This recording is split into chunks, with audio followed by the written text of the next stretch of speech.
In this video, we will be starting with the third chapter in chemistry, that is metals and nonmetals. Now, all the elements present in the periodic table can be generally classified into metals or nonmetals on the basis of their properties. Here, we will be talking about the uses of metals and nonmetals in our daily life and what are their properties. We will also talk about how their properties are related to the use of these elements in our daily lives. We start with the physical properties of metals. This would be the easiest way to start grouping any substance. The clean surfaces of metals in its pure state have a shining surface. This property is called metallic luster. You will also find that metals are generally hard. The hardness varies from metal to metal. Let's take up an activity. Take a few pieces of iron, zinc, lead, and copper. Strike these elements 4 or 5 times with a hammer. What do you observe? They break into smaller pieces. We find that some metals can be beaten into thin sheets. This property is called malleability. Gold and silver are the most malleable metals. We can also list a few metals whose wires you have seen in your daily life, such as copper. These copper wires are mostly used in electrical appliances. The ability of metals to be drawn into thin wires is called ductility. Gold is the most ductile metal. It is because of this property of metals, that is their malleability and ductility, that metals can be given different shapes according to our needs. Another physical property of metals is that they are good conductors of heat and have high melting point. The best conductors of heat are silver and copper. Lead and mercury are comparatively poor conductors of heat. Metals are good conductors of electricity. Wires that carry current in your home have a coating of PVC, which is polyvinyl chloride, or a rubber-like material. Why do you think this coating is required? It is because the core of these wires have metal wires conducting electricity within it. And you know that if any human body comes in contact with any live electrical wires, then that would produce an electric shock. That is why the metallic wires are surrounded by another coat of a PVC or a rubber-like material. Now, what happens when metals strike a hard surface? The metals that produce a sound on striking a hard surface are said to be sonorous.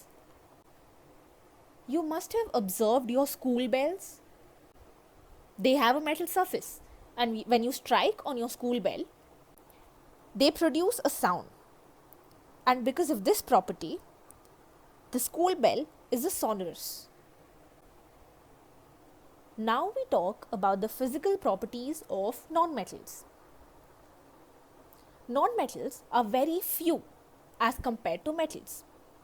Some examples of nonmetals are carbon, sulfur, iodine, oxygen, hydrogen, etc.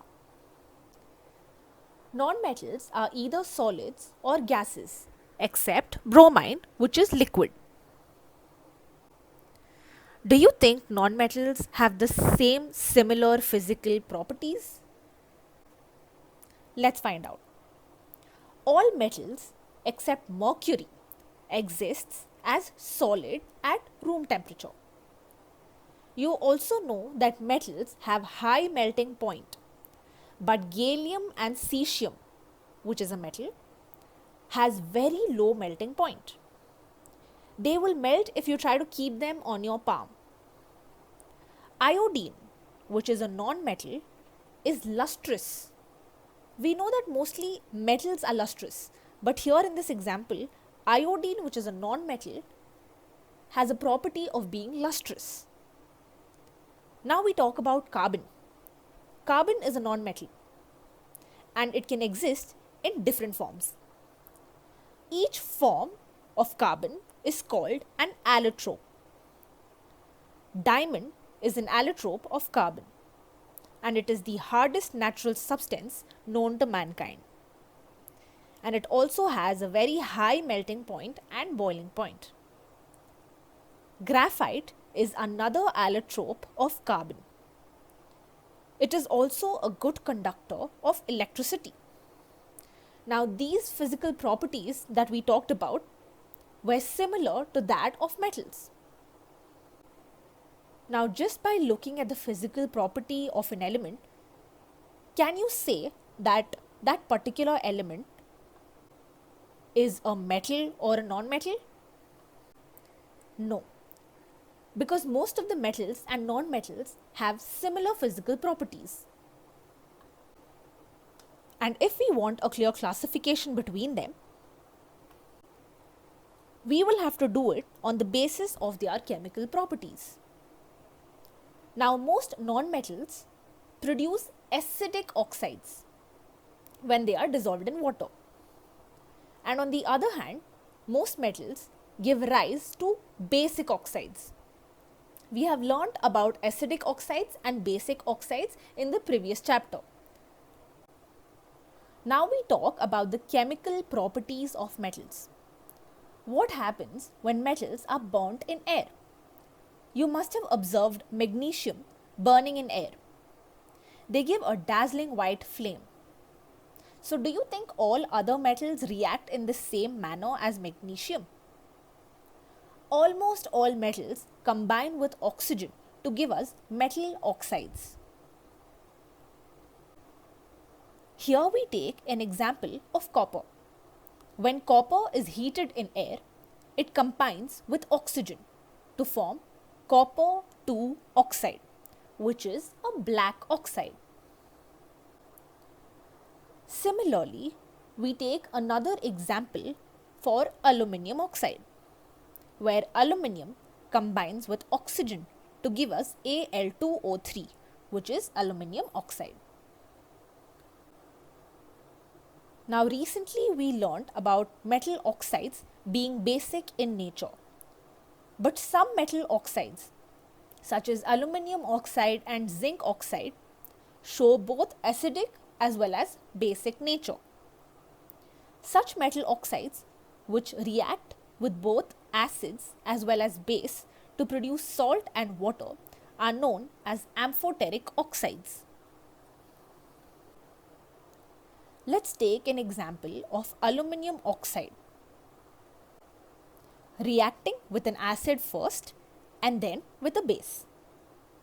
First reaction is with an acid. So Al2O3, which is aluminium oxide, reacts with hydrochloric acid to give us AlCl3 and water. This reaction talks about aluminium oxide being acidic in nature. Now in the next equation, we take aluminium oxide and combine it with a base. In this case, we have taken sodium hydroxide as the base. So these two compounds react to give us a salt and water. The salt here is sodium aluminate, whose chemical equation is given as NaAlO2. Now this reaction shows the basic nature of aluminium oxide. Now because aluminium oxide showed both an acidic nature as well as a basic nature, it is called an amphoteric oxide. Most of these metal oxides that we are talking about are insoluble in water, but some of these dissolve in water to form alkalis. Alkalis are nothing but stronger bases. In this example, we talk about sodium oxide and potassium oxide that dissolve in water to produce alkalis. In the first reaction, we have Na2O, which is sodium oxide, reacting with water to give us 2NaOH. You know that NaOH is a base. Then in the next equation, we see potassium oxide reacting with water to give us another base, which is potassium hydroxide. Looking at all the different equations, we have realized that metals show different reactivities towards oxygen.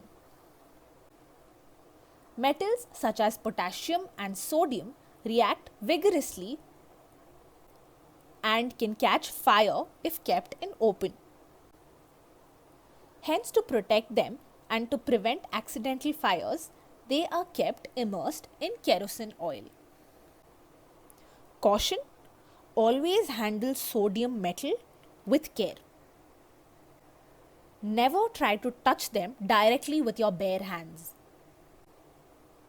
If you try to conduct an experiment with iron, you will observe that iron does not burn on heating, but iron filings burn vigorously when sprinkled in flame of burner. This shows us the different reactions of elements either in their pure state or in a different state. We saw the reaction of different metals with oxygen. But do remember, silver and gold do not react with oxygen even at higher temperatures. Now let's talk about anodizing. It is a process of forming a thick oxide layer of aluminium. Aluminium develops a thin oxide layer when exposed to air. Among all of these properties that we have come across, we observed that sodium is the most reactive of all of these samples that we have taken, and magnesium is less vigorous. But do you think only these properties are enough for you to classify an element as a metal or a non-metal? No. We will have to see what happens to a metal or a non-metal with different compounds reacting with them. Now that we have already talked about reactions with oxygen, the next thing that we will talk about is what happens when metals react with water. Metals react with water to produce metal oxide and hydrogen gas. And these metal oxides that are formed, among them, there are few that are soluble in water. Hence, they dissolve in water to further form metal hydroxide. But not all metals react the same with water. There are chances that some metals do not react with water at all. Let us take an example of metal such as potassium and sodium. They react violently with cold water. The reaction is so violent and exothermic that the evolved hydrogen immediately catches fire. In the equation, we see that the elements potassium or sodium react with water to give us an exothermic reaction where heat is generated. Now that we have observed potassium and sodium, let's talk about calcium. Reaction of calcium with water is less violent when compared to sodium or potassium. They only liberate a hydrogen gas and they are not very exothermic. We also observe that calcium starts floating because the bubbles of hydrogen gas formed stick to the surface of the metal. Now that we are done with potassium, sodium, calcium, Let's move on to magnesium. Magnesium does not react with cold water, but it reacts with hot water to form magnesium hydroxide and hydrogen gas. It also starts floating due to the bubbles of hydrogen sticking to its surface. Now we talk about metals like aluminium, iron, and zinc that do not react with cold or hot water, but they react with steam to form metal oxide and hydrogen. In the equation, we see that aluminium or iron react with steam to give us their respective metal oxides and hydrogen gas. Let's keep a count of the elements that we have already talked about. This is the reaction of metals with water. We have already talked about potassium, sodium, calcium, magnesium, aluminium, and iron, and also zinc. Now, there are certain metals such as lead, copper, silver, and gold which do not react with water at all. Now that we have seen metals reacting with water, let us talk about what happens with metals that react with acids. We already know that metal reacts with acids to give us salt and hydrogen. But hydrogen gas is not evolved when metal reacts with nitric acid. It is because the nitric acid HNO3 is a strong oxidizing agent. That is why this reaction would only produce a salt and not hydrogen. But then we come across certain metals like magnesium and manganese that react with very dilute nitric acid and evolves hydrogen gas. So you see, there are always exceptions in chemistry.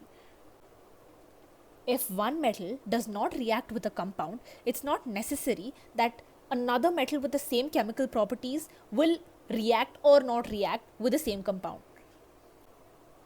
By observing the equations in this part, we can say that magnesium is the most reactive among all the other elements. And that is only with the samples that we have taken. We have not yet decided which is the most reactive element in the periodic table. We will have to wait and try out all the metals with different compounds to show their chemical properties, and only then finally can we say that this is the element that is highly reactive. So for now, by looking at the observations, we say that magnesium is the most reactive among the samples that we took. Now we talk about a term called aqua regia. It is a freshly prepared mixture of concentrated hydrochloric acid and concentrated nitric acid.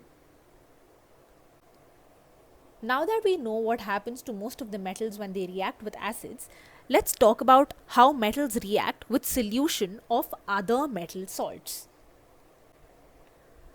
We know that reactive metals can displace less reactive metals from their compounds in solutions or in molten form. We have observed this in the first chapter while we performed the displacement reaction. In that, we observed that only if one of the element is more reactive than the other, displacement will take place. Else, the equation remains the same.